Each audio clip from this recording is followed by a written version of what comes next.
Hi, I'm Rabbi Michael Lerner, the editor of Tikkun magazine and the national chair of the interfaith organization, the Network of Spiritual Progressives. We in the Network of Spiritual Progressives have been putting forward a spiritual covenant with America.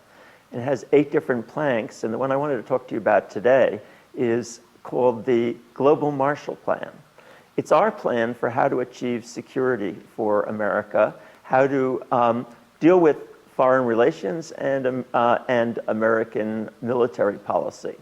And it really comes down to this. We believe that instead of relying on dominating the world as the only way to achieve national security, that we can instead relate to the world in a generous and caring way. What would that generous and caring way look like? Well, we call it the Global Marshall Plan. The original Marshall Plan was done after the Second World War, and it worked tremendously to help Europe rebuild after the Second World War, and it prevented the takeover of Europe by hostile communist forces.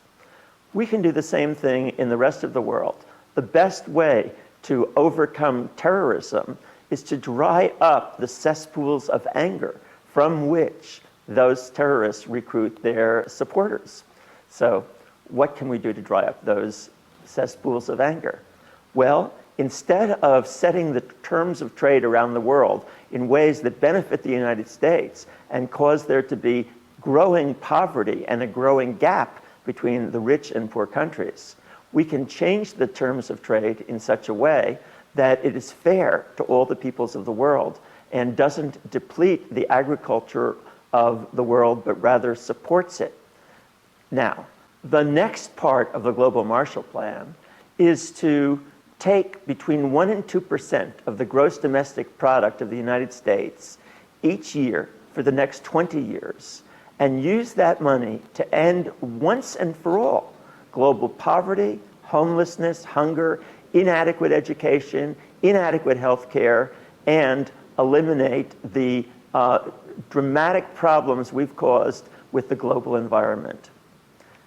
Isn't it amazing? It would only take between 1% and 2% of our gross domestic product dedicated each year to that goal to actually achieve a fundamental transformation in the rest of the world and in the United States as well. Now, you might react to that by saying, wait a second, we've been giving a lot of foreign aid to other countries and it doesn't really work.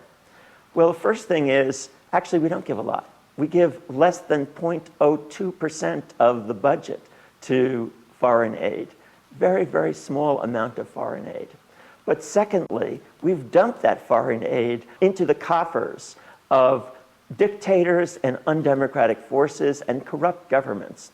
So the Global Marshall Plan has to deliver the money in a way that doesn't go to the corrupt dictators, to the undemocratic regimes. How can you do that? Well, we can funnel that money through non-governmental agencies, NGOs in those countries, and work to make sure that the money gets directly to the people. But not just dumping money on people either, but also helping them to invest and helping them to develop small businesses, their farms, ways of sustaining themselves in the long run. Of course, many of those countries also need support for their infrastructure, for roads, for schools, for hospitals, for ports, for airplanes, for a whole economic infrastructure that they don't have and hence are even unable to deliver the food aid that needs to get to people. But we can make that happen. So the critical question is not whether we could eliminate global poverty or homelessness or hunger, but do we want to do it? Are we willing to do that? And what we're up against is not the impossibility of ending global poverty, but the despair that most of us have about whether anything really different can happen in the world. And starting with our own despair about whether anything really different can happen in American politics. Well, yes, American politics can be transformed, but it can only be transformed if you stop being realistic. That is to say, stop accepting what people have told you as the contours of realistic politics and instead go for your highest vision of the good.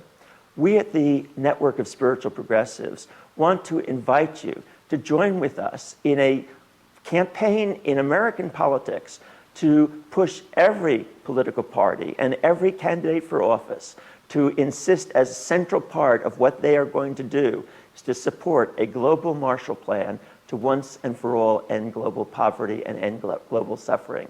We can do it. Please get in touch with us at www.spiritualprogressives.org. I'm Rabbi Michael Lerner, editor of Tikkun magazine and chair of the Network of Spiritual Progressives.